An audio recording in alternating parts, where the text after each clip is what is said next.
Y como cada viernes nos da muchísimo gusto saludar en esta tercera emisión de Línea en Alta Tensión a Javier Millán Gómez. Javier, buenas tardes, ponnos a pensar un poco. Javier, ¿nos escuchas? Bueno. Ay, perfecto, Javier, pues te decía que es un gusto tenerte en este espacio informativo como cada 8 días y que nos pongas a pensar un poco sobre este tema que quedó latente la semana pasada, porque es importante que lo desmenucemos un poco más, Javier. Sí, ¿qué tal? Muy buenas tardes, Melissa. Perdona, es que no te pude escuchar muy bien.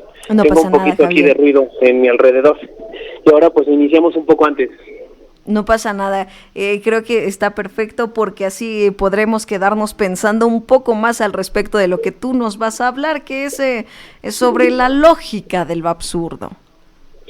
Sí, exactamente. Fíjate que dado el tema de la semana pasada donde hablamos de Laura Bozzo, de que había entrado como a esa dinámica o esa tendencia para poder posicionar su imagen, para poderse generar como una presencia en estas redes sociales, ¿no? Que también tiene que ver con el desconocimiento, si está o no de acuerdo, etcétera. Mencionabas el tema de lo absurdo, y ese era el tema interesante, y para darle un poco de continuidad quiero hablar sobre el absurdo.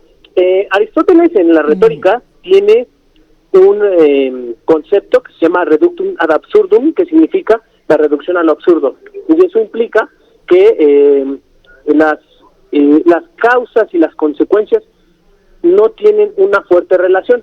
Me explico. Algunos de nosotros hemos visto en la comedia estas fuertes relaciones de lo absurdo. Si recordamos el Chavo del Ocho, cuando jugaba con Kiko al médico, golpeaba una de sus articulaciones, la rodilla, y la respuesta, de acuerdo al conocimiento previo que nosotros tenemos, era levantar precisamente la pierna donde había recibido el golpe, y lo que hacía cómica la escena es que levantaba otra pierna ajena a la que en la que estaba recibiendo el golpe, ¿no? Sí. Entonces, eso da un resultado muy interesante. Entonces, cuando hay esa ruptura entre la causa y la consecuencia, es cuando nosotros determinamos que las cosas son absurdas, porque tenemos un resultado distinto a la acción que se estuvo generando. Entonces, en ese sentido, nosotros en redes sociales, en las tendencias, podemos llamar absurdo aquella causa que no conocemos. Es decir, por ejemplo, hablemos un poquito sobre los pobres, ¿no? Dentro de las tendencias, no sé si recuerdan hace algunos años, cuando la Marza Aguirre, esta chica que estaba estudiando en la UVM, se salió de la prepa y condenó de manera muy enérgica la educación en el bachillerato, y dijo que, bueno, pues era una educación retrógrada, etcétera, y después volvió a hacerse viral, tuvo esta presencia en redes sociales porque dijo que los pobres no deberían de tener hijos, ¿no? Sí. Entonces, entendiendo, más bien que quien forzosamente tiene hijos es porque tiene las condiciones para poderlos mantener. Sin embargo, eso puede resultar absurdo para algunas personas. Claro. Pero si conocemos bien las causas de los pobres, podemos incluso pensar que los pobres tienen hijos para la construcción de alianzas. Es decir, el pobre tiene un sistema que no le permite generar organizaciones o generar colectividad o vínculos con otras personas para que se sienta protegido. ¿Cómo entonces pretende generar esos vínculos, esa protección con otros grupos, incrementando la familia? Entonces, cada vez que nosotros llamamos absurdo a alguien, ¿sí?, o algo, tendríamos que ver si realmente conocemos las causas de eso a lo que le llamamos absurdo, o simplemente porque no son como nosotros somos, le llamamos absurdo, ¿no? Entonces siempre buscamos que la congruencia esté en relación con lo que nosotros somos, con lo que nosotros pensamos.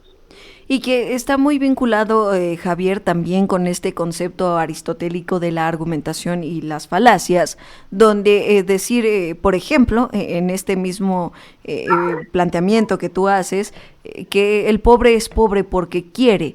Esa es una falacia porque no vemos todo el contexto que implica la pobreza y todas las causales que esto tiene, y entonces caemos en estas afirmaciones que son medio ciertas, ¿verdad, Javier?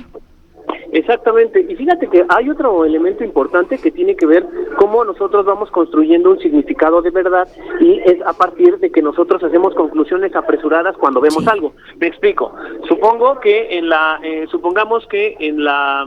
en nuestra vida cotidiana vemos a un perro por primera vez y ese perro es de color negro. La cuestión es que nosotros empezamos a generar conclusiones en donde decimos que todos los perros son de ese color solamente porque vimos la primera vez a un perro con esas características. Entonces, esas falacias también surgen de la conclusión apresurada, que porque vimos las cosas una sola vez, pensamos que eso ya es una generalidad, que todas las veces funcionan de la misma manera, o todas las personas o las cosas tienen las mismas características.